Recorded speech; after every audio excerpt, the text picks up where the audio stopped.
الحمد لله وكفى والسلام على عباده الذين اصطفى. الحمد لله حمدا كثيرا طيبا مباركا والصلاة والسلام على من لا نبي بعده. أما بعد، قال الله تعالى في الكلام المجيد في الفرقان الحميد: بسم الله الرحمن الرحيم. يعلمهم الكتاب والحكمة ويزكيهم. صدق الله مولانا العظيم. وقال في مقام آخر: كتاب أنزلناه لتخرج الناس من الظلمات إلى النور. صدق الله مولانا العظيم وصدق رسوله النبي الكريم. إن الله وملائكته يصلون على النبي يا أيها الذين آمنوا صلوا عليه وسلموا تسليما. اللهم صل على سيدنا ومولانا محمد وعلى آله وصحبه وبارك وسلم.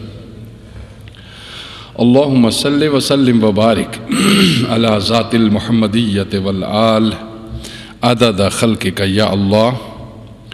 يا الله يا رحمن يا رحيم يا حي يا قيوم برحمتك نستغيث. معزز و محترم سامعین ذی وقار، اللہ رب العزت کا فضل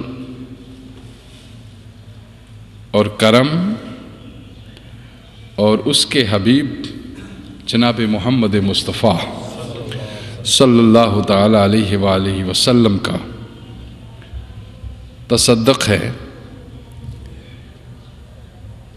کہ تمام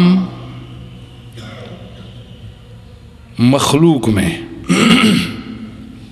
اللہ نے انسان کو اپنی تخلیق کا بہترین شاہکار قرار دیا، اور پھر تمام انسانوں میں اللہ نے بہترین انسانوں کا انتخاب کیا جو اس کے چنیدہ تھے، تو ان کو اللہ نے نبوت کے منصب پہ فائز کیا، اور وہ 1,24,000 یا 1,40,000 یا کم و پیش تھے۔ پھر پروردگار عالم نے اور احسان فرمایا کہ نبوت کی ذمہ داریوں کے ساتھ ان میں سے 313 کو رسالت کی ذمہ داری عطا فرمائی۔ ان میں سے 313 نبیوں کو رسول بنایا اور رسالت کی ذمہ داریاں عطا فرمائی۔ اور یہ آپ کو کئی بار بتا چکا کہ نبوت ایک ایسا راستہ ہے، ایک ایسا طریقہ ہے،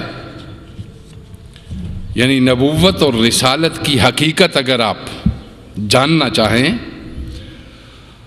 تو نبوت ایک ایسا راستہ ہے جو اللہ اور اس کے نبی کے درمیان کھلتا ہے۔ یعنی نبوت کے ذریعہ سے اللہ اپنے نبی سے تعلق قائم کرتا ہے، اور رسالت ایک ایسا راستہ ہے جو اس نبی اور اس کی امت کے درمیان کشادہ ہوتا ہے، یعنی وہ شخص جس کو اللہ منصب نبوت سے سرفراز فرماتا ہے، جس کو اللہ نبی منتخب کرتا ہے، پہلے اپنے درمیان اور اس کے درمیان باہمی روابط اور تعلق کے لیے ایک راستہ کھولتا ہے، اس راستے کو کہتے ہیں نبوت، اور جن پہ وہ راستہ کشادہ کر دیتا ہے، کھول دیتا ہے، ان کو کہتے ہیں نبی۔ تو ایسے لوگ کتنے ہوئے؟ 1,24,000 یا بعض روایات میں اس سے کچھ کم و بیش۔ تو یہ پوری انسانیت کے چنیدہ لوگوں میں سے تھے، یعنی باقی پوری انسانیت میں صلاحیتوں کے اعتبار سے ان جیسا کوئی اور نہیں تھا۔ پھر پروردگار عالم جو چیز نبوت کے راستہ سے نبی کو عطا کرتا ہے، پھر رب جب چاہتا ہے کہ یہ میرا میسج یا یہ میری ہدایت یا یہ میرا پیغام میری دیگر مخلوق تک پہنچے، تو رب اس نبی کے ذریعہ سے اس امت کے ساتھ ایک رب پیدا کرتا ہے، ایک تعلق پیدا کرتا ہے، ایک راستہ کھولتا ہے، جس پہ وہ راستہ کھلے اس کو کہتے ہیں رسول، اور اس راستے کا نام ہے رسالت۔ یعنی نبوت کے ذریعہ سے نبی اللہ سے تعلق قائم کرتا ہے، اور رسالت کے ذریعہ سے نبی وہ جو اللہ سے لیتا ہے وہ امت میں تقسیم کرتا ہے۔ آپ سمجھ گئے؟ اب نبوت اب کیا ہے آپ کے ذہن میں پوری طرح بیٹھ گیا۔ نبوت ایک راستہ جو کانٹیکٹ کے لیے اللہ اپنے اس چنیدہ بندے پہ کھولتا ہے، اور اس کے درمیان تعلق استوار ہوتا ہے۔ اس شاہراہ کو کہتے ہیں شاہراہ نبوت، اور ایسے شخص کو کہتے ہیں نبی۔ تو 1,24,000 ہوئے ہیں نبی، مگر ان میں سے بعض نبیوں کو صرف نبی بنایا، رسول نہیں بنایا۔ یعنی وہ اللہ کے ساتھ تو تعلق رکھتے تھے، مگر مخلوق کے ساتھ ان کا کوئی تعلق۔ جب اللہ چاہتا ہے کہ مخلوق کے ساتھ ربط پیدا کریں اور جو مجھ سے لے رہے ہیں وہ مخلوق کو دیں، تو پھر رب ان کو رسول بناتا ہے۔ تو معلوم کیا ہوا؟ نبوت کے راستے سے فرد کامل اللہ سے لے رہا ہوتا ہے، اور رسالت کے راستے سے وہ مخلوق اور امت کو دے رہا ہوتا ہے۔ نبی کہتے ہی اسے ہیں جو اللہ سے لے، اور رسول کہتے ہی اسے ہیں جو مخلوق کو دے۔ جو لے نہ سکے اللہ سے اس کو نبی نہیں کہتے، اور جو دے نہ سکے امت کو اس کو رسول نہیں کہتے۔ اب آپ کے اوپر ہر اینگل سے، ہر زاویے سے یہ بات کشادہ ہو گئی کہ نبی کون ہے اور رسول کون ہے۔ نبی ہوئے 1,24,000 یا کم و بیش، رسول ان میں سے اللہ نے منتخب کیے تو وہ کتنے کیے؟ 313۔ اب یہ 313 ایسے تھے کہ جو اللہ سے لیتے تھے وہ مخلوق کو دیتے تھے، اور پھر اللہ نے ان 313 میں سے جب چاہا کہ ان کے اوپر مزید انعامات کیے جائیں، تو اللہ نے پھر ان 313 میں سے اور مختص کیے تو ان کو 5 اولو العزم رسول بنایا۔ قرآن مقدس نے فرمایا کہ وہ کون سے ہیں؟ وہ کون ہیں؟ اولو العزم رسول، نبی رسول، اولو العزم رسول۔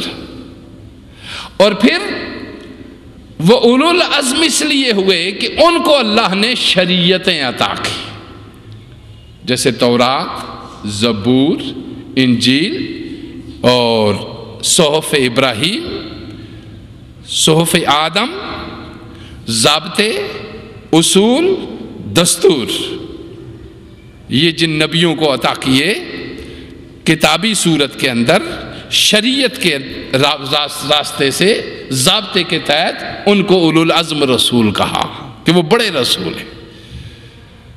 پھر ان میں سے پروردگار عالم نے اولو العزم رسولوں میں سے ان تمام ضابطوں کو یکجا کیا، ایک صورت دی، ایک کتاب بنائی، اور اس کتاب کا نام قرآن حکیم رکھا، اور وہ ساری چیزیں منتخب کی جو پچھلے سب انبیاء کو دی گئی تھی، ان سب کو جمع کر کے جس شخصیت کے اندر رکھا، اس شخصیت کا نام محمد مصطفیٰ صلی اللہ علیہ وآلہ وسلم۔ اور ان کو کہا کہ یہ امام الرسل ہیں، یہ رسولوں کے امام ہیں، اور یہ رسولوں کے سردار ہیں، اور ان کی کتاب بھی آخری ہے، اور یہ رسول و نبی بھی آخری ہے۔ اس کے بعد کوئی کتاب نہیں بھیجوں گا، کوئی رسول منتخب نہیں کروں گا، اب قیامت تک یہی کتاب ہوگی اور یہی رسول ہوں گے۔ اور اس کے بعد اب وحی کا سلسلہ منقطع ہو گیا، اب جبریل زمین پہ کسی انسان کے اوپر وحی لے کر نازل نہیں ہوں گے۔ اب آپ سمجھ گئے کہ انسانوں میں سے اللہ نے چنا بہت اچھے افراد کو تو نبی بنایا، ان میں سے پھر مزید صلاحیتوں والوں کو چنا تو ان کو رسول بھی ساتھ بنایا، پھر ان میں سے مزید اعلیٰ صلاحیت کے مالک لوگوں کو چنا تو اولو العزم رسول بنایا، ان میں سے پھر ساری صلاحیتوں کا مجسمہ اور ساری قابلیتوں کا مرکہ اور پوری کائنات کا جوہر اور پوری کائنات کا خلاصہ اور پوری کائنات کا مبدأ اور پوری کائنات کا ماوا اور پوری کائنات کا ملجا، خلاصۃ الرسول جناب محمد مصطفیٰ صلی اللہ علیہ وآلہ وسلم کو بنا کر اس مہینے کے اندر ہمارے درمیان ان کو مبعوث فرمایا۔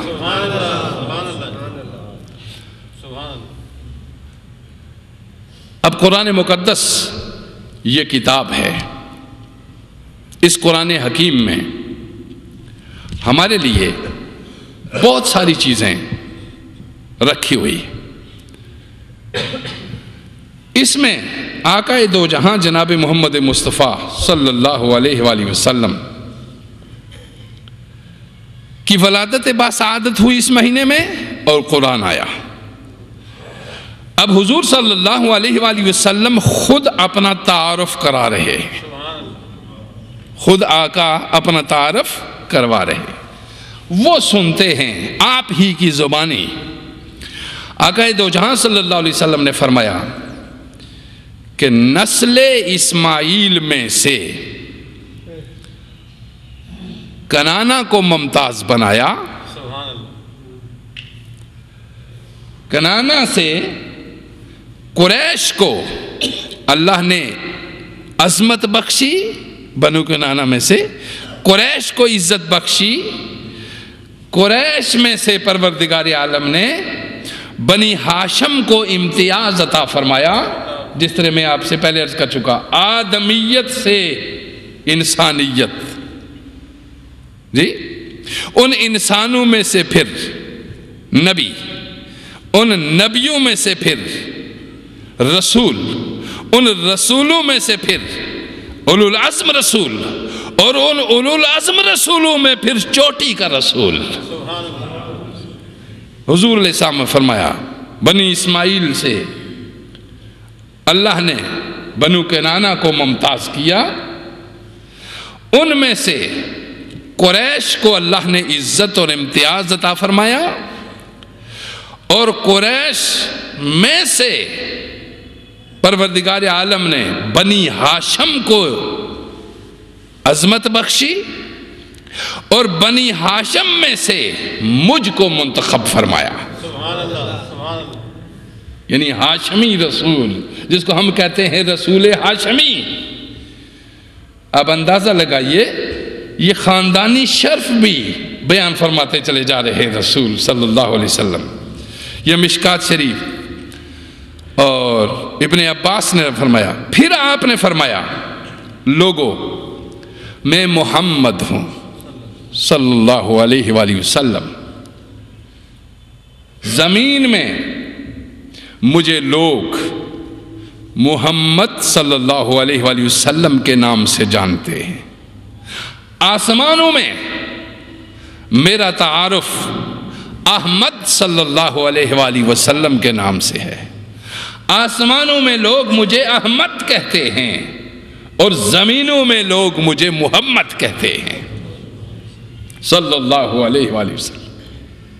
سنو، توجہ دیجیے، آسمانوں میں احمد اور زمین میں محمد۔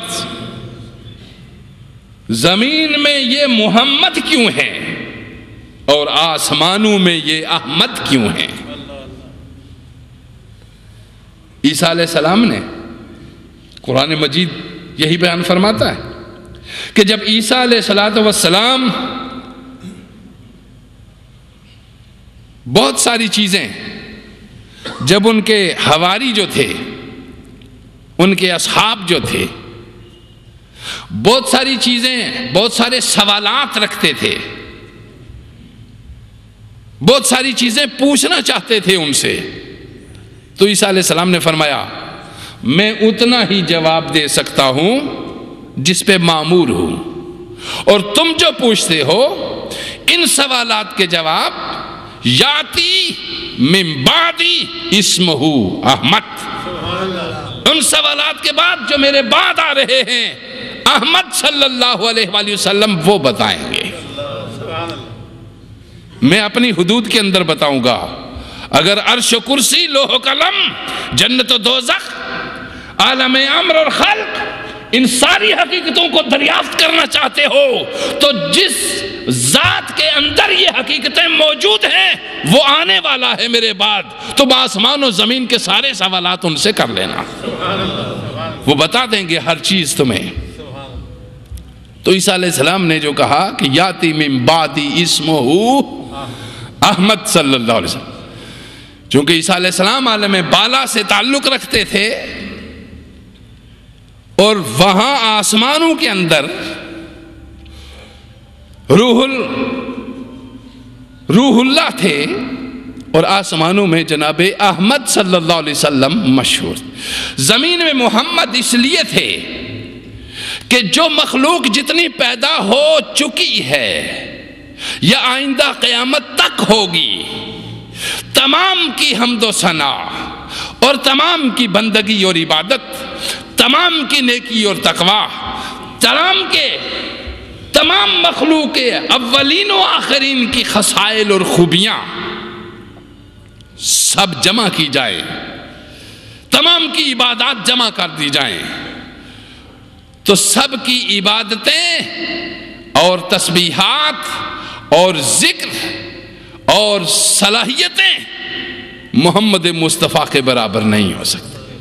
جنہیں فرمایا جتنی زمین پہ میں نے اللہ کی حمد کی ہے اتنی اور کوئی نہیں کر سکتا، جتنا میں نے اللہ کو یاد کیا ہے اتنا کوئی اور نہیں کر سکتا، جتنا میں نے اس کا چرچا کیا ہے اتنا کوئی اور نہیں کر سکتا۔ یہی سبب تھا کہ زمین پہ میں نے جس قدر اللہ کی حمد کی ہے کوئی اور نہیں کر سکا۔ آسمانوں میں میرا نام احمد اس لیے ہے کہ اللہ فخر سے آسمانوں پہ یہ بیان کر رہا ہے کہ زمین میں یہ محمد اس لیے ہے کہ میری تعریف کر رہا ہے، اور آسمانوں میں یہ احمد اس لیے ہے کہ میں دنیا میں اس کو سب سے زیادہ چاہ رہا ہوں اور اس کی تعریف کر رہا ہوں۔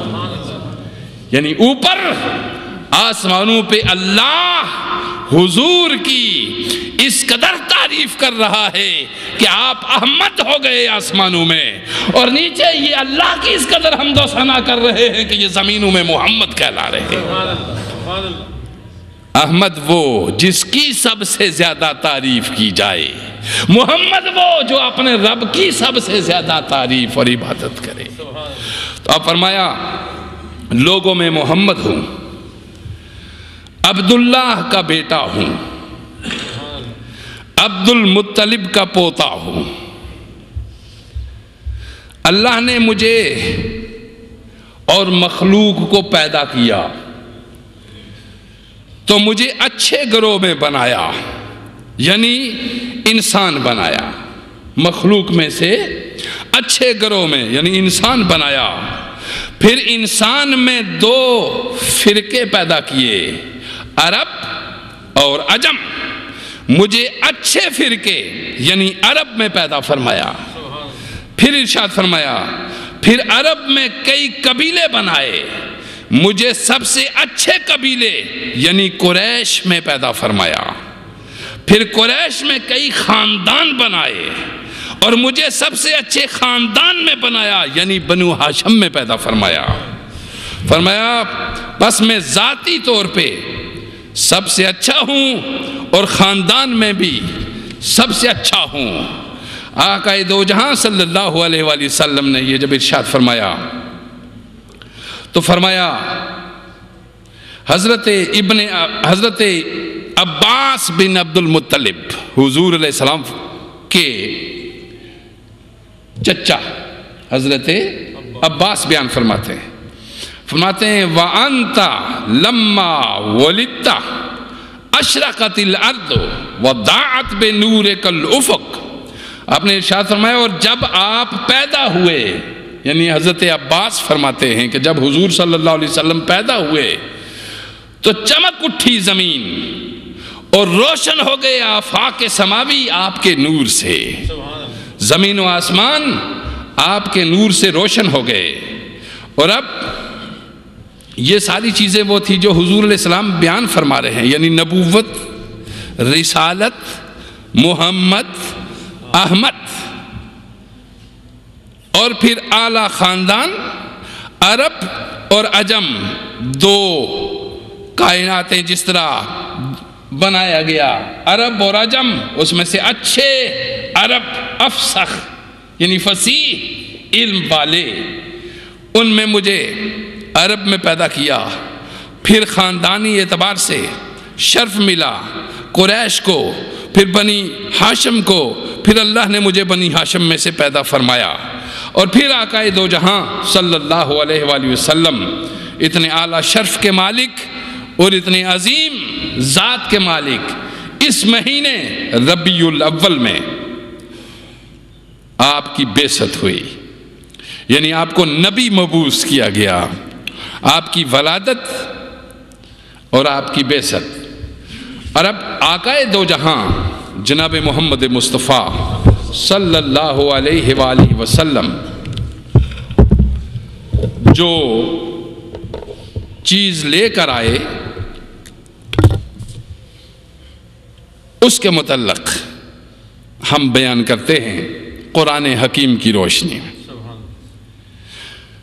میں نے عرض کر دیا قرآن جیسی کتاب روئے زمین پہ نہیں ہے،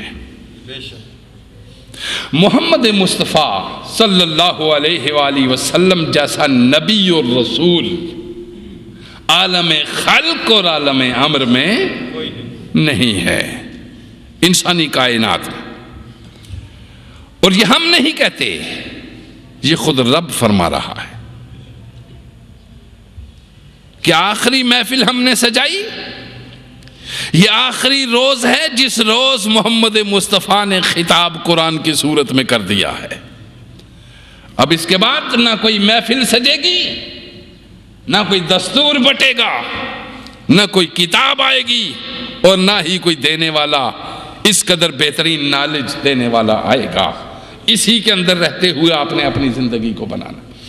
تو آقا دو جہاں جناب محمد مصطفیٰ صلی اللہ علیہ وآلہ وسلم جو لائے دین، اس دین کا نام ارشاد فرمایا گیا کہ وہ ہے اسلام۔ وہ کیا ہے؟ اسلام۔ اب ہم اسلام کے متعلق ظاہر سی بات ہے کہ اسلام کیا ہے، وہ جو اسلام لے کے آیا وہ خود بتائے گا۔ وہ جس زبان میں اس نے بیان فرمایا وہ زبان آپ کے سامنے پیش کر دی جائے گی کہ اسلام کیا ہے۔ تو سب سے پہلی جو صورت ہے اس کو جب ہم دیکھتے ہیں، اسلام سب انبیاء کا دین ہے۔ یعنی میں نے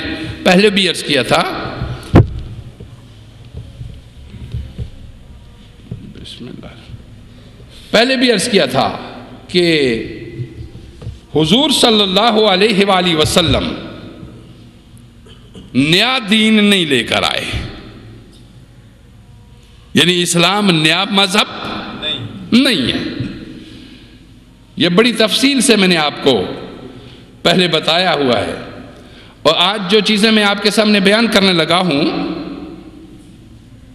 وہ صرف قرآن مجید کی آیات آپ کے سامنے رکھوں گا۔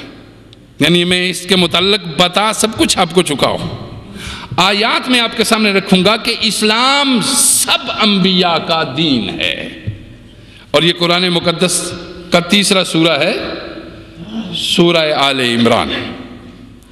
اس میں ارشاد فرمایا، یہ 19ویں آیت ہے قرآن مجید کی، سورہ آل عمران 19ویں آیت۔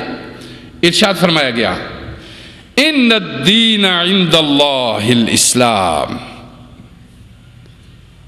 بے شک دین اللہ کے نزدیک صرف اسلام ہے۔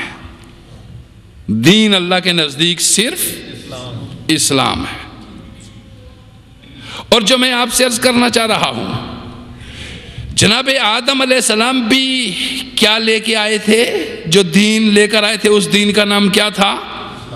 اسلام۔ جناب نوح علیہ السلام جو دین لے کر آئے تھے اس دین کا نام کیا تھا؟ اسلام۔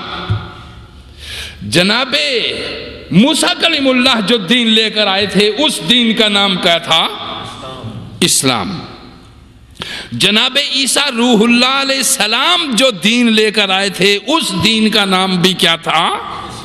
اسلام۔ یعنی اسلام کنٹینیو ہے۔ وہ پہلے روز سے جو پہلا آدمی اس کائنات میں آیا وہ پیغمبر تھا، وہ رسول تھے، تو پہلا ہی آدمی جو چیز، جو آئین، جو دستور لے کے آیا اس کا نام کیا ہوا؟ اسلام۔ یعنی اسلام نیا دین نہیں۔ اگر کوئی کہے کہ اسلام کو 1400 سال ہوئے، نہیں، 1400 سال نہیں، اسلام پہلے انسان سے ہی کائنات میں آیا تھا۔ قرآن کہہ رہا ہے، ان الدین عند اللہ الاسلام، بے شک دین اللہ کے نزدیک صرف اور صرف اسلام ہے۔ وَمَا اخْتَلَفَ الَّذِينَ أُوتُوا الْكِتَابَ إِلَّا مِن بَعْدِ مَا جَاءَهُمُ الْعِلْمُ بَغْيًا بَيْنَهُمْ۔ قرآن کہہ رہا ہے، ہر زمانے کے نبی پر اللہ تعالیٰ نے جو نازل فرمایا اس کی اطاعت و اتباع کو اسلام کہتے ہیں۔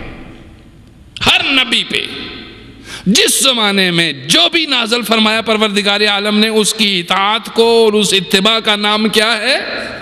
اسلام ہے۔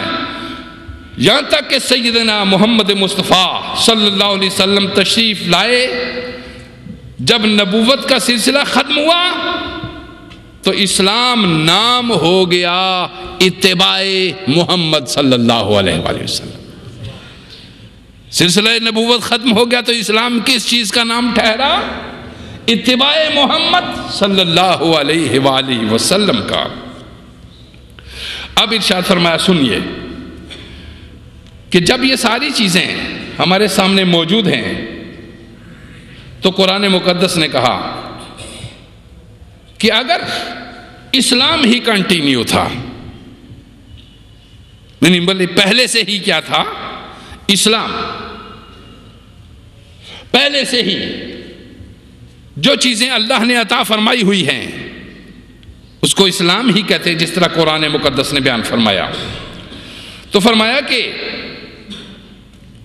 سوال یہاں یہ پیدا ہوتا ہے کہ اگر دین ایک ہی ہے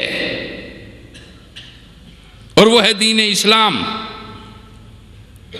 اگر آدم کا دین بھی دین اسلام تھا، جناب نوح کا دین بھی دین اسلام تھا، جناب عیسیٰ روح اللہ کا دین بھی دین اسلام تھا، تو ایک ہی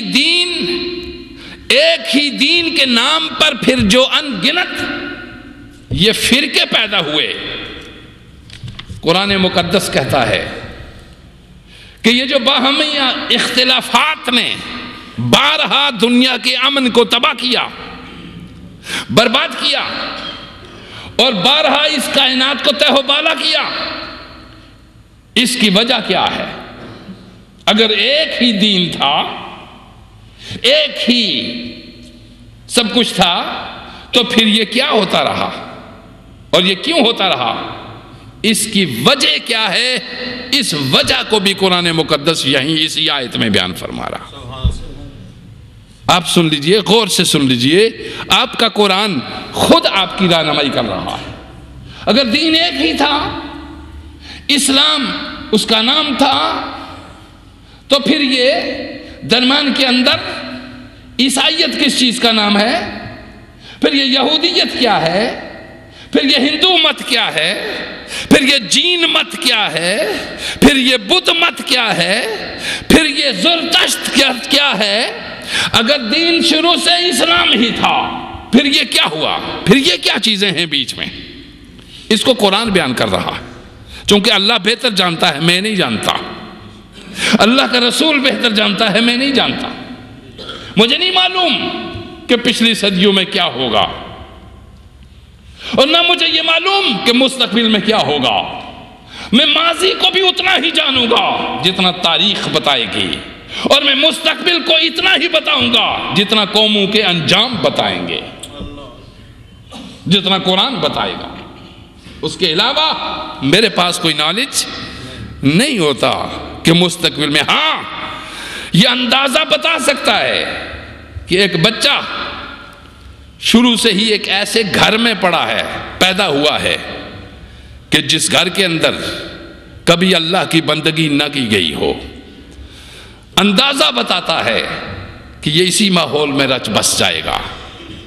پھر اس گھر کے اندر اگر جھوٹ مسلسل بولا جاتا ہو تو آسانی سے اندازہ لگایا جا سکتا ہے کہ اس پہ بھی جھوٹ کے اثرات مرتب، اور اگر بدکاری بھی اس گھر یا کنبے یا قبیلے کی گٹی میں رچ بس چکی ہو تو مستقبل کی ایک یہ پیشگوئی کی جا سکتی ہے کہ اس سے یہ بھی متاثر ہوگا کہ جس ماحول میں رہ رہا ہے، جس سوسائٹی میں رہ رہا ہے، جس معاشرے میں رہ رہا ہے، اس گویا جاہلوں کا معاشرہ ہے، بدعمل لوگوں کی سوسائٹی ہے، بد کردار لوگوں کا ماحول ہے، ایک آسانی سے بات کی جا سکتی ہے کہ یہاں جو جنم لے گا، چونکہ حضور صلی اللہ علیہ وسلم نے ارشاد فرمایا کہ کسی کی معرفت یا پہچان اس کے دوستوں سے کر لیا کرو کہ اٹھتا بیٹھتا کن لوگوں کے ساتھ، بے شک جی اٹھتا بیٹھتا کن لوگوں کے ساتھ۔ معاشرے کے اہل علم، اہل فن، اہل ہنر، اہل تقوی، اہل محبت، اہل کردار لوگوں کے ساتھ اٹھتا بیٹھتا ہے تو کوئی مائی کا لال اس کے کردار پہ شک نہیں کر سکتا۔ اور اگر معاشرے کے اندر چڑی ماروں کے ساتھ بیٹھتا ہے، بٹیرہ بازوں کے ساتھ بیٹھتا ہے، کتے لڑانے والوں اور بٹیرے لڑانے والوں کے ساتھ ہو، جی ہیروین اور نشہ بازوں کے ساتھ ہو، تو آسانی سے بتا سکتے ہیں کہ یہ کوئی حضرت مجدد زمانہ نہیں ہے، یہ کوئی پیر طریقت نہیں ہے، یہ کوئی فاضل اور عالم نہیں ہے۔ رسول اللہ صلی اللہ علیہ وسلم نے ارشاد فرمایا، دو چیزیں بڑی واضح فرمائی۔ فرمایا کسی کو دیکھنا ہو کہ کردار کیسا ہے، دیکھو کہ معاشرے کے اندر اٹھتا بیٹھتا کن لوگوں کے ساتھ ہے۔ جن لوگوں کے ساتھ اٹھتا بیٹھتا ہے وہی سوسائٹی ہے اس کی، وہی معاشرہ ہے، وہی کماش ہے۔ مستقبل میں اس کے لیے آپ کوئی پیش گوئی نہیں کر سکتے، چونکہ وہ ایک فطرت کے ساتھ رچ بس گیا ہے۔ اب گندگی میں دھس گیا، اس کا نکلنا انتہائی مشکل ہو جاتا۔ دوسری، رسول اللہ صلی اللہ علیہ وسلم سے آپ سے ارشاد فرمایا گیا کہ اے رسول اللہ صلی اللہ علیہ وسلم، اللہ کے پیغمبر، آپ جانتے ہیں جنت بھی آپ نے دیکھی ہوئی ہے اور جہنم بھی آپ نے دیکھی ہوئی ہے۔ آپ جنت و جہنم سے بھی واقف ہیں اور اہل جنت اور اہل جہنم سے بھی واقف ہیں۔ یا رسول اللہ ہمیں بتائیے کہ اہل جنت کس طرح کے ہوتے ہیں اور اہل جہنم کس طرح کے ہوتے ہیں۔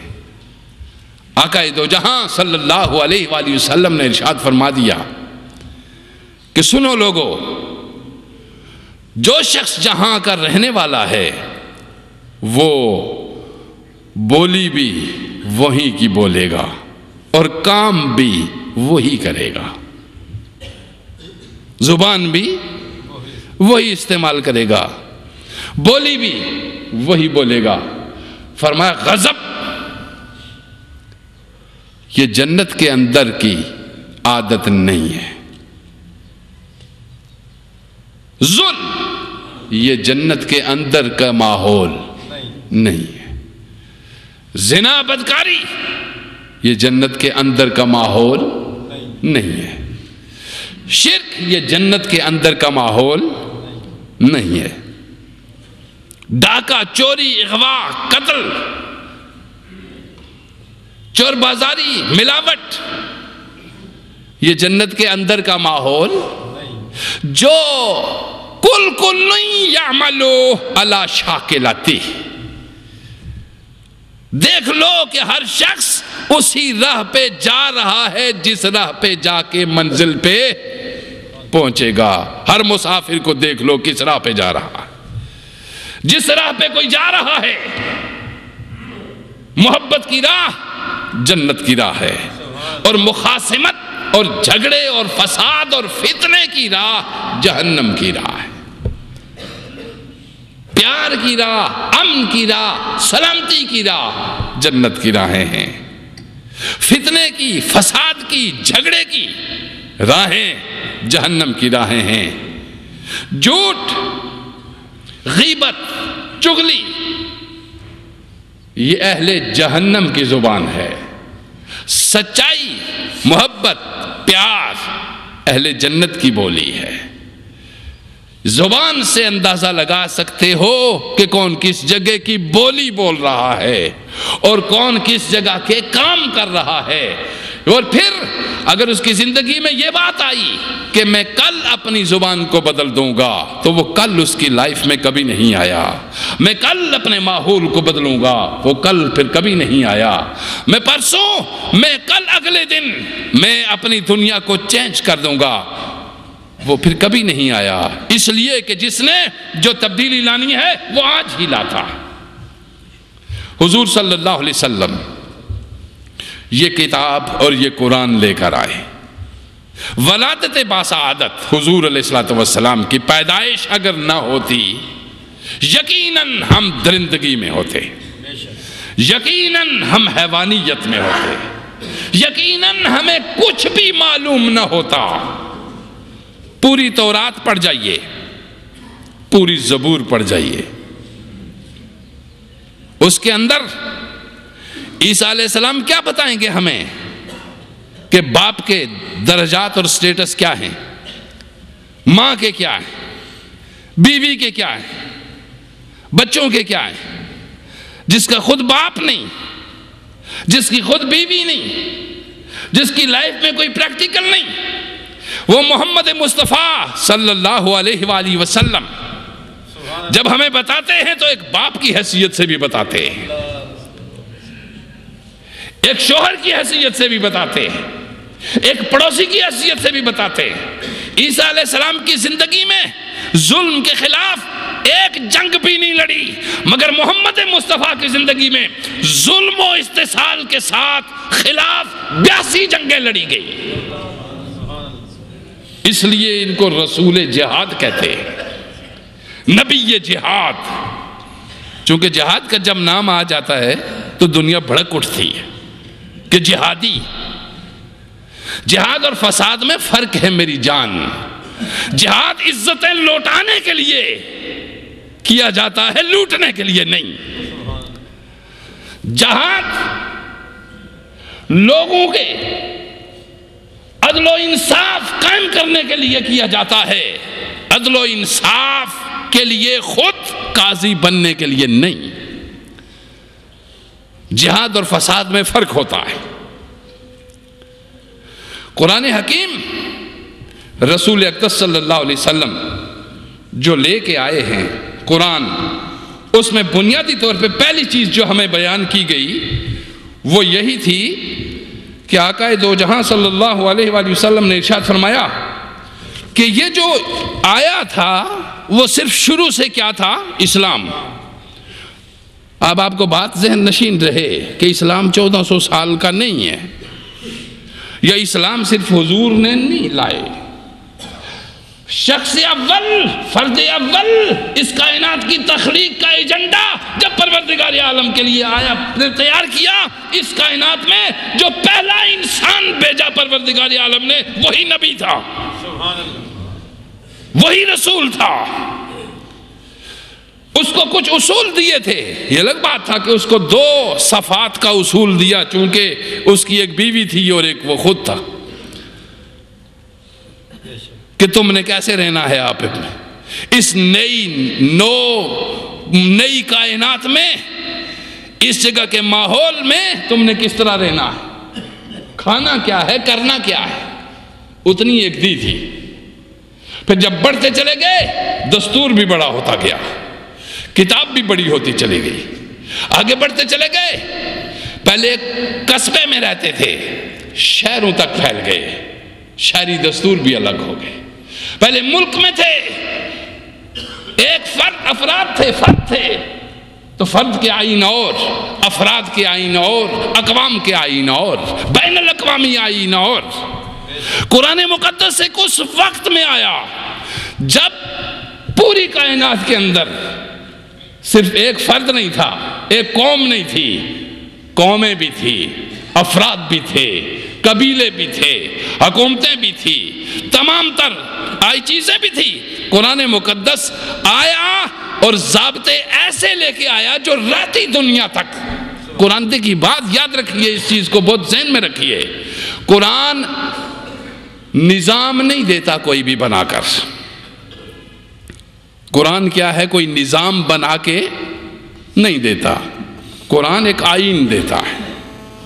قرآن کیا دیتا ہے؟ آئین، نظام نہیں۔ اللہ نے نظام تمہارے اوپر خود چھوڑ دیا ہوا ہے کہ تم کیسے بناؤ، تم کس طرح گھر بناؤ، کچے بناؤ کہ پکے بناؤ، ہوادار بناؤ یا اسے بناؤ۔ اسلام یہ کہتا ہے کہ گھر بناؤ اور پڑوسی کا خیال رکھو جہاں کہیں بھی تم رہو، بس آگے کس طرح کا بناؤ یہ نہیں ہم نے بتایا۔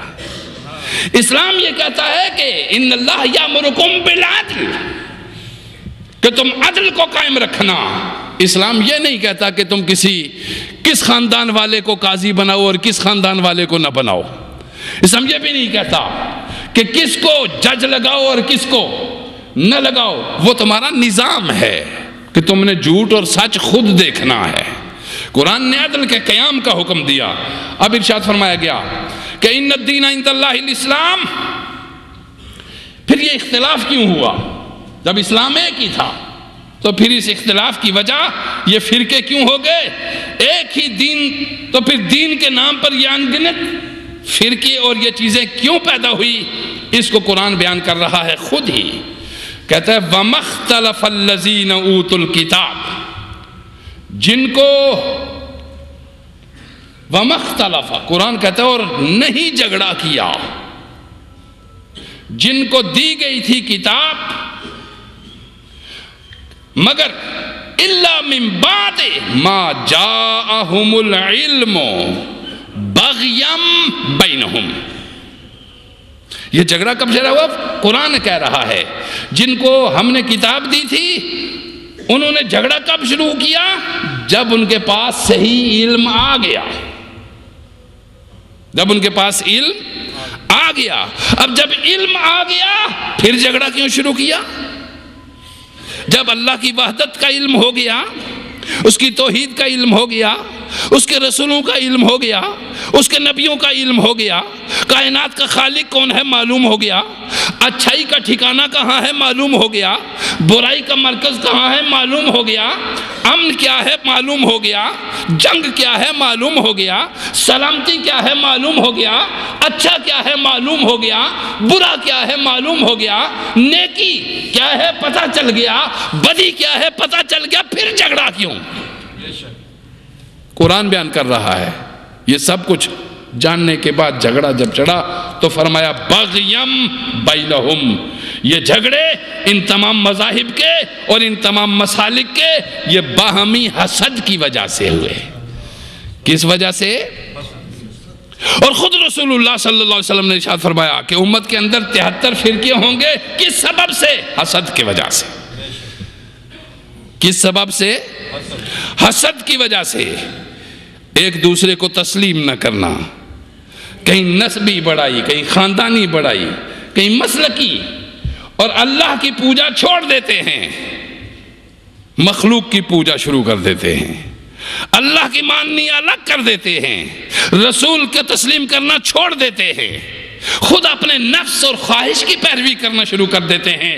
ارشاد فرمایا خود قرآن مقدس نے آ کر یہ بتا دیا کہ اللہ نے دین اسلام ہی بھیجا تھا، اس میں کوئی کجی، کوئی ٹیڑھا پن، کوئی دوری نہیں تھی. یہ سارے مذاہب حسد کی بنیاد پہ پہلے یہ مذہبوں میں تبدیل ہوئے. اسلام سے عیسائیت نکلی، پھر یہودیت نکلی، پھر جین مت اسی طرح، پھر بدھ مت نکلی، پھر جین مت نکلی.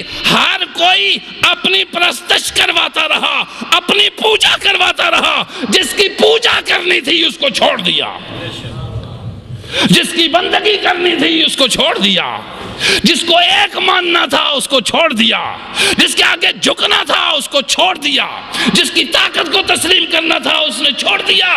اب ہر فرد خدا بن بیٹھا. ہر فرد کیا بن گیا؟ خدا بن بیٹھا. پروردگار عالم نے فرمایا کہ یہاں پھر مال و دولت، عزت اور سرمائے اور پھر ان چیزوں کے سبب سے حسد پیدا ہونے لگ گیا. دیکھتے نہیں کہ جہاں پہ بھی یہ چیزیں ہوتی ہیں وہاں ایک گدی کئی گدیوں میں بدل گئی، ایک مسجد کئی مسجدوں میں بدل گئی، ایک محلے میں کئی گروہبند بیٹھ گئے، ایک جگہ پہ کئی، خاندان میں کئی فرقے پیدا ہو گئے، خاندانوں میں کئی قبیلے پیدا ہو گئے. یہ تمام حسد کے سبب سے پیدا ہوا. پہلے اسلام سے مذاہب بنے اور پھر مذاہب کے اندر پھر مسالک بنے. اللہ کے بندوں کا مذہب بھی ایک ہوتا ہے اور مسلک بھی ایک ہوتا ہے، اور وہ مذہب اور مسلک کیا ہے؟ لا الہ الا اللہ. اللہ کے بغیر ہم کسی طاقت کو تسلیم نہیں کرتے، اس کی بندگی کے بغیر ہم اپنے سر نیاز کسی کے سامنے جھکا نہیں سکتے، اس کی عطا کے بغیر ہمیں کوئی دے نہیں سکتا، اور وہ جس سے چھین لے تو اس کو لوٹا کوئی نہیں سکتا. جب ایک طاقت کا مرکز ہمارے ہاتھ سے گیا تو کئی طاقتوں کے مرکز بن گئے. ایک طاقت کا مرکز ہمارے ہاتھ سے گیا تو ہندوستان میں 32 اور 35 کروڑ طاقتوں کے مرکز ہو گئے.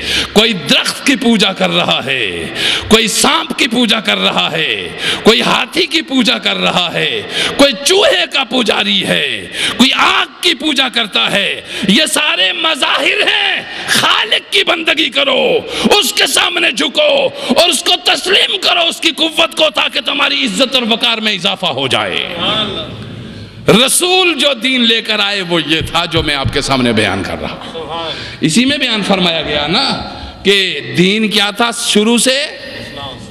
اسلام. یہ مت سمجھو کہ اسلام یہاں سے شروع ہوا.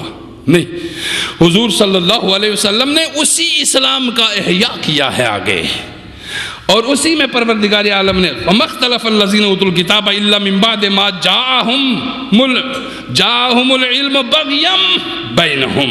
یہ فرقے حسد کی وجہ سے بنے، پھر ایک کو دوسرے سے ملنے بھی نہیں دیتے، پھر ایک دوسرے کے ساتھ مل کر ڈائلاگ بھی نہیں کرتے، ایک دوسرے کے ساتھ مل کے دادا کسی فرقے میں تھا تو اگلی تیسری چوتھی نسل بھی اس جگہ پہ نہیں جاتی۔ ذرا غور تو کرو کہیں اندھوں والا معاملہ نہ ہو، کہیں یہ اندھوں کا معاملہ نہ ہو۔ مولانا روم رحمت اللہ علیہ فرماتے ہیں کہ اندھے کہیں چلے ہاتھی کو دیکھنے، میں بات سمجھا رہا ہوں آپ کو، ہاتھی کو دیکھنے کے لیے چلے گئے، ایک اندھے کا ہاتھ ہاتھی کی سونڈ پہ پڑا، اس نے خوب غور سے دیکھا نیچے تک، ہاتھ پھیرنے کے بعد اس نے اپنے ذہن میں ایک ہاتھی تیار کر لیا، پھر ایک ہاتھی کا ایک اندھے کا ہاتھ پیٹ پہ پڑا، اس نے اپنے ذہن میں ایک ہاتھی بنا لیا، پھر ایک اندھے کا ہاتھ ٹانگ پہ پڑا، اس نے اپنے ذہن میں ایک ہاتھی تیار کر لیا، ایک اندھے کا ہاتھ دم پہ پڑا، اس نے اپنے ذہن میں ایک ہاتھی بنا لیا۔ اور جب سارے اندھے ہاتھی دیکھ کر واپس پہنچے، تبصرہ کرنے لگے کہ ہاتھی کیسا تھا، تھے سارے اندھے، ہاتھی کس طرح کا تھا؟ جس کا ہاتھ دم پہ پڑا اس نے کہا چھڑی کی طرح کا ہے، جس کا ہاتھ ٹانگ پہ پڑا اس نے کہا ستون کی طرح کا ہاتھی ہوتا ہے، جس کا ہاتھ پیٹ پہ پڑا اس نے کہا دیوار کی طرح کا ہے، جس کا کان پہ پڑا اس نے کہا چھاج کی طرح کا ہے۔ باہم جب ایک دوسرے کو بتانے لگے تو یہ کہتا ہے تو جھوٹ بول رہا ہے، نہیں ایسا نہیں، وہ اس طرح کا تھا۔ کوئی آنکھ والا وہاں سے گزرا، اس نے اندھوں کو لڑتے دیکھا، انہوں نے کہا کیوں لڑ رہے ہو؟ انہوں نے کہا اس وجہ سے۔ اس نے کہا نہیں، تم اپنی اپنی جگہ سب درست کہتے ہو، مگر پورا ہاتھی اندھو تم میں سے کسی ایک نے نہیں دیکھا۔ جس نے ٹانگ دیکھی وہ ستون کہہ رہا ہے، جس نے کان دیکھا وہ چھاچ کہہ رہا ہے، جس نے سونڈ دیکھی وہ کوئی اور نام دے رہا ہے، جس نے دم دیکھی وہ کوئی اور نام دے رہا ہے۔ اے اہل دنیا اور اے دنیا کے پرستارو، اے ہوائے نفس کے پرستار انسان، تو نے دیکھا ہی نہیں کہ خدا کیا ہے اور رسول کیا ہے، تو نے سمجھا ہی نہیں کہ اللہ کا حکم کیا ہے اور رسول کا کیا ہے۔ اللہ کرے کہ کوئی آنکھ والا تجھے بتا دے کہ کس طرح کا ہے خدا اور کس طرح کے ہیں رسول۔ اندھے کے دیکھنے والے ہاتھیوں، رسول کہہ رہا ہے کہ تمہارے حسد نے تمہیں اندھا کر دیا ہے، اللہ کہہ رہا ہے تمہارے تکبر اور تمہارے غرور اور تمہاری بڑائی نے تمہارا حافظہ بھی چھین لیا ہے، تمہاری صلاحیتیں بھی ختم کر دی ہیں، حرص اور ہوس اور ہوا نے تمہارے اعصاب شل کر دیے ہیں، تم اپنے ہی آپ کو دیکھتے ہو، کہیں اور نظر ہی تمہاری نہیں جاتی، اور اپنے آپ بھی تم صرف اپنے 2 4 6 فٹ کے وجود کو دیکھتے ہو، اس کے اندر خصلتیں کیا ہیں وہ بھی نہیں جانتے۔ اے امت مسلمہ، اے امت محمدیہ صلی اللہ علیہ وسلم، دنیا ایک طوفان کی طرف بڑھ رہی ہے، دنیا ایک قیامت کی طرف بڑھ رہی ہے، دنیا ایک انجام کی طرف بڑھ رہی ہے، اس انجام سے بچنے کا فقط ذریعہ اور اس تباہی سے بچنے کا صرف ذریعہ اور ان حماقتوں سے جان چھڑانے کا صرف ذریعہ اللہ کا قرآن ہے، اللہ کے رسول ہے صلی اللہ علیہ وآلہ وسلم۔ تم اپنی اناؤں کے بت توڑ دو، تم اپنی خود غرضیوں اور حسد اور لالچ اور خواہشوں کے بتوں کو توڑ کر رکھ دو۔ بت وہ نہیں، ہندو نے ایک بت سامنے رکھا ہوا ہے، تو اس کی تو پوجا کرنے سے اس کو روک رہا ہے، مگر 70,000 بت ہمارے اندر چھپے ہوئے ہیں جن کو کوئی نہیں توڑ رہا۔ باہر کا بت توڑا جا سکتا ہے، مگر اندر جو بت بنا رکھے ہیں ان کو توڑنا بہت بڑا مشکل کام ہے۔ اب آپ کو یہ بات بتانی مقصود ہے کہ اس مہینے میں جو تشریف لائے وہ محمد مصطفیٰ ہیں، آسمانوں میں وہ احمد ہیں اور زمینوں میں وہ محمد ہیں۔ وہ جو دین لائے اس کا نام اسلام ہے، اس کا نام کیا ہے؟ اور یہ اسلام ان سے شروع نہیں ہوا، یہ اسلام آدم سے شروع ہوا۔ یہ اسلام کس سے شروع ہوا؟ آدم سے شروع ہوا۔ اس لیے جناب نوح بھی کہتے ہیں کہ میں مسلمان ہوں، جناب موسیٰ بھی کہتے ہیں میں مسلمان ہوں، جناب ابراہیم بھی کہتے ہیں کہ میں مسلمان ہوں۔ قرآن پڑھ کے دیکھیے، ہر ایک نے تسلیم کیا کہ ہم کیا ہیں؟ مسلمان ہیں۔ اور محمد مصطفیٰ صلی اللہ علیہ وسلم نے فرمایا اسلام شروع سے ہی ایک ہے اور اس پہ کوئی کسی کو اختلاف نہیں ہے۔ اختلاف کس سبب سے پیدا ہوتا ہے؟ حسد کے سبب سے۔ حسد نے پہلے اسلام کو مذہب کے خانوں میں بانٹا، حسد نے اسلام کو ابتدا میں ہندو مت میں بانٹا، پھر جین مت میں بانٹا، پھر زردشت میں بانٹا، پھر عیسائیت میں بانٹا، پھر یہودیت میں بانٹا۔ اور یہ بٹنا سارا کا سارا کیا ہے؟ جس نے اس انسان کو بھیجا وہ یہ بتا رہا ہے کہ اس کے اندر ایک خرابی ہے، وہ خرابی جب پیدا ہو جائے تو یہ سب کچھ بیکار ہو جاتا ہے، اور وہ خرابی ہے حسد کی۔ چونکہ پیدا مجھے رب نے کیا، وہ خود بتا رہا ہے کہ اس مشینری میں جب یہ خرابیاں ہونے لگ جائیں گی تو دنیا برباد ہو جائے گی۔ جب یہ حسد میں مبتلا ہو جائیں گے تو تلوار اٹھا لیں گے، کاٹیں گے ایک دوسرے کے گلے، لوٹیں گے ایک دوسرے کی عزت، پامال کریں گے ایک دوسرے کے ٹھکانوں کو۔ اور اس طرح قرآن مقدس نے یہ چیز بیان کرنے کے بعد پھر فرمایا اسلام اللہ تعالیٰ کا سیدھا راستہ ہے۔ قرآن خود بیان کر رہا ہے۔ پہلے یہ فرمایا کہ ہے ہی کیا دنیا میں؟ اسلام، اور اس میں سے پھر یہ فرقے اور یہ مذہب الگ الگ کیوں ہوئے؟ حسد کی وجہ سے۔ اب دیکھیے ہر روز، یہ تو مذہب تو پہلے صدیوں میں پیدا ہوتے تھے، فرقے روز بروز پیدا ہو رہے۔ عیسائیت بھی بہت پرانی ہے، یہودیت بھی بہت پرانی ہے، اس سے ہندو مت بھی 4000 سال پرانا ہے۔ معلوم کیا ہوا؟ مذہب بدلتے یا بناتے اس پلیٹ فارم کو کئی صدیاں لگتی ہیں، مگر یہاں مسلک صبح و شام نئے نئے بدلتے جا رہے ہیں۔ جو بھی بڑا ہوا، جس کے پاس تھوڑی سی طاقت آئی، جس کے پاس تھوڑی سی دولت آئی، جس کے پاس تھوڑا سا سرمایہ آیا، جس کے تھوڑے سے ہاتھ کوئی چومنے لگ گیا، جس کے کو ذرا کوئی جھک کے ملنے لگ گیا، جس کی خطاب اور گفتگو کو کوئی پسند کر کے 10 لوگ اکٹھے ہو گئے، اس نے الگ چوزے پالنا شروع کر دیے۔ اس کا مذہب بھی الگ بن گیا، اس کا مسلک بھی الگ بن گیا، اس کی صورت بھی الگ ہو گئی۔ اللہ کی مخلوق، اللہ کے پیدا کی ہوئی اس انسانیت کے ساتھ دھوکہ کوئی بھی نہ کرے۔ ان سب کو اسی ایک دروازے پہ لے جاؤ، اور وہ ایک دروازہ وہ ہے جس دروازے سے اس کو کبھی رد نہیں کیا جا سکتا، اس انسان کو کبھی لوٹاتا نہیں ہے۔ ہمارے محمد صلی اللہ علیہ وسلم اس احسان کا بدلہ ہم کیسے اٹھائیں؟ اگر آپ نہ آتے تو ہم ان 35 کروڑ خداؤں میں سے کسی ایک خدا کے سامنے جھک رہے ہوتے۔ میرا خدا اور ہوتا، تیرا خدا اور ہوتا، اس کا خدا اور ہوتا، کوئی ہریجن ہوتا، کوئی اور ہوتا، کوئی اور ہوتا، کوئی کسی کو کسی کے معبد میں نہ جانے دیتا، مگر میرے مصطفیٰ تیرے آنے کا کمال یہ ہوا، فرما کلکم بنی آدم، تم سب آدم کی نسل سے ہو، عبادت کرو گے تو ایک جگہ کرو گے، جھکو گے تو ایک کے آگے جھکو گے، مانگو گے تو ایک سے مانگو گے۔ یہ محمد مصطفیٰ نے فرمایا۔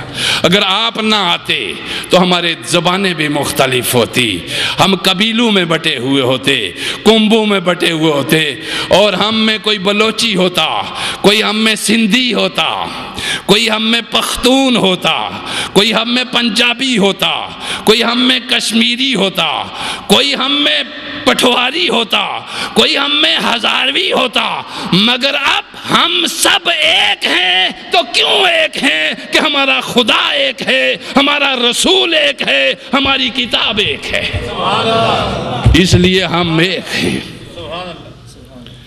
اس لیے ہم ایک ہیں۔ ہم میں غلطیاں ہیں، ہم میں کوتاہیاں ہیں، ہم میں کئی مفاد پرست بیرونی دنیاؤں کی امداد پہ، بین الاقوامی شیطانوں کی امدادوں پہ کئی ایک ایسے نعرے لگاتے ہیں، مگر ان کو ان نعروں کا فائدہ کبھی بھی نہیں پہنچ سکے گا، کبھی بھی نہیں پہنچ سکے گا، چونکہ اب اسلام ہمیں بتا رہا ہے، قرآن ہمارے نبی کی تعلیمات آ گئی ہے، یہ تعلیم ہمارے سامنے ہے، اور میلاد مقدس کا مقصد صرف یہی ہے کہ جو نبی آیا اس کی شان کو نہ تم گھٹا سکتے ہو نہ بڑھا سکتے ہو، بے شک اس کو جو مقام اللہ نے دیا ہے کوئی گھٹانا چاہے تو گھٹا نہیں سکتا، کوئی بڑھانا چاہے تو بڑھا نہیں سکتا، کیونکہ بعد از خدا بزرگ تو ہی قصہ مختصر۔ کسی کے بڑھانے سے بڑھ نہیں سکتی ان کی شان، کسی کے گھٹانے سے گھٹ نہیں سکتی، مگر یہ ہے کہ جو وہ کہہ رہا ہے وہ کرو، جو ان کا حکم ہے وہ مانو، جو انہوں نے کیا ہے وہ کرو، چونکہ نبی کی سنت ہی، نبی کا عمل ہی، نبی کا قول ہی، نبی کا فعل ہی، نبی کے اصحاب، نبی کی آل، یہ تمام ہمارے لیے وہ مینارہ نور کی حیثیت رکھتے ہیں جہاں سے ہم ہدایت لے رہے ہیں۔ میلاد کا مقصد کروڑوں اور اربوں خداؤں سے جان چھڑانا ہے، اس میں سب سے بڑا خدا نفس ہے، سب سے بڑا خدا نفس ہے۔ انسان کو خدا بنتے کوئی دیر نہیں لگتی، جب بھی اس کے پاس 4 ٹکے آئے وہ خدا بن جاتا ہے، جب بھی اس کے پاس اقتدار آئے وہ خدا بن جاتا ہے، مگر اللہ نے کہا کہ میرے خدا بنتے رہو، میرے پاس بڑی ریلیکسیشن ہے، تم 1 نہیں 30 کروڑ بن جاؤ، میں کچھ بھی نہیں کہوں گا، مگر میرا نبی نہ بننا، مگر محمد نہ بننا، جس نے نبی بننے کی کوشش کی گردن میں خود اتار دوں گا۔ معلوم کیا ہوا؟ اللہ اپنی توحید کے ساتھ، اللہ کی وحدانیت کے ساتھ درجنوں خدا بنے، اور درجنوں خدا پائے جاتے ہیں، ہندوستان میں بھی پائے جاتے ہیں، مشرکین جہاں کہیں بھی ہیں، اب تو عرب میں بھی پائے جاتے ہیں، اس لیے کہ تمام ہندو مذہب کے مذاہب کے لوگ پوجا پاٹ جو بھی اپنی کرتے ہیں، عرب دنیاوں میں تمام داشتائیں ہندوستان کی سرزمین سے لے جا کے رکھی جاتی ہیں، اور صبح صبح وہ عربی جو تلوار کی جھنکار میں رقص کیا کرتے تھے، جب ان کی دائیاں اور خادمائیں اور داشتائیں صبح صبح جا کے اپنے بتوں کے سامنے نمستے کرتی ہیں، تو ساتھ عبداللہ کا بیٹا بھی کرتا ہے، ساتھ عبد الرحمن کا بیٹا بھی کرتا ہے، اس کو بھی یہ بتایا جا رہا ہے، چونکہ پال وہ رہی ہے، پرورش وہ کر رہی ہے، وہ پال رہی ہے، اور ہندوستان کا یہ ذہن تھا کہ ہمیں جہاں سے نکالا گیا ہے ہم لوٹ کے وہاں جائیں گے، چونکہ بت ہمارے توڑے تھے مکے سے، اب لوٹ کے پھر ہم بتوں کو داخل کریں گے وہاں پہ، وہ کسی روپ میں بھی کریں، کسی راستے سے بھی کریں، سو ہمیں اس بت پرستی سے جب محمد مصطفیٰ نے نجات دلا دی ہے تو ہمیں اس بت پرستی سے نجات چاہیے ہے۔ میرا رب میلاد کی خوشی مناؤ، ضرور مناؤ کہ محمد مصطفیٰ پیدا نہ ہوتے ہماری کائنات میں کوئی ویلیو نہ ہوتی، ہماری کائنات میں کوئی حیثیت نہ ہوتی۔ آقا پیدا ہوئے تو خوشیاں منائی گئی، مگر کائنات میں کامیابی کے لیے جہاں پیدائش کی خوشی ہے وہاں محمد مصطفیٰ کے علم، آپ کی تقوی، آپ کی سیرت اور آپ کی تعلیمات کی بھی خوشی ہوتی ہے، کیونکہ تعلیمات ہی انسان کو بلند کرتی ہے۔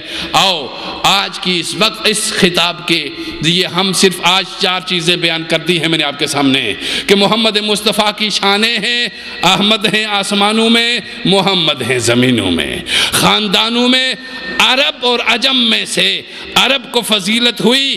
عرب میں کنانہ اعلیٰ خاندان تھا، اعلیٰ صورت تھی، اس میں سے بنو اسماعیل بلند تر ہوئے، بنو اسماعیل میں سے قریش کو فضیلت دی، قریش میں سے بنو ہاشم کو فضیلت دی، اور محمد مصطفیٰ کو بنو ہاشم میں پیدا فرمایا اور فرمایا انا افصح العرب، میں عرب میں فصیح بھی سب سے بڑا ہوں، ابلغ العرب میں بلیغ بھی سب سے بڑا ہوں۔ نسبی طور پہ بھی مجھے فضیلت اس لیے حاصل ہے کہ میرے ماں یا باپ میں سے آدم تک کسی ایک گردن نے بھی بت کے سامنے سر نہیں جھکایا۔ نسبی فضیلت یہ ہوتی ہے کہ ہم کبھی کسی غیر کے سامنے نہیں جھکتے۔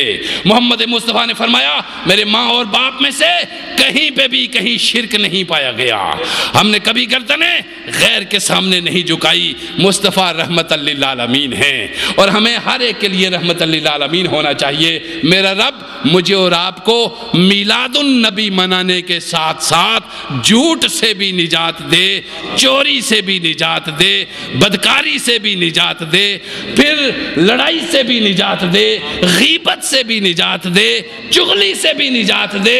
یہ وہ چیزیں ہیں جنہوں نے جہنم بنایا ہوا ہے ہماری کائنات کو، اور مصطفیٰ ہماری اس کائنات کو جنت بنانے کے لیے آئے ہیں۔ جس کو یہاں جنت مل گئی وہی اگلی جنت میں بھی جائے گا، اور جس نے یہاں جہنم بنا لیا اس کے لیے اگلی کائنات بھی جہنم ہے۔ میرا رب میرا اور آپ کا حامی و ناصر ہو۔ وما علینا الا البلاغ۔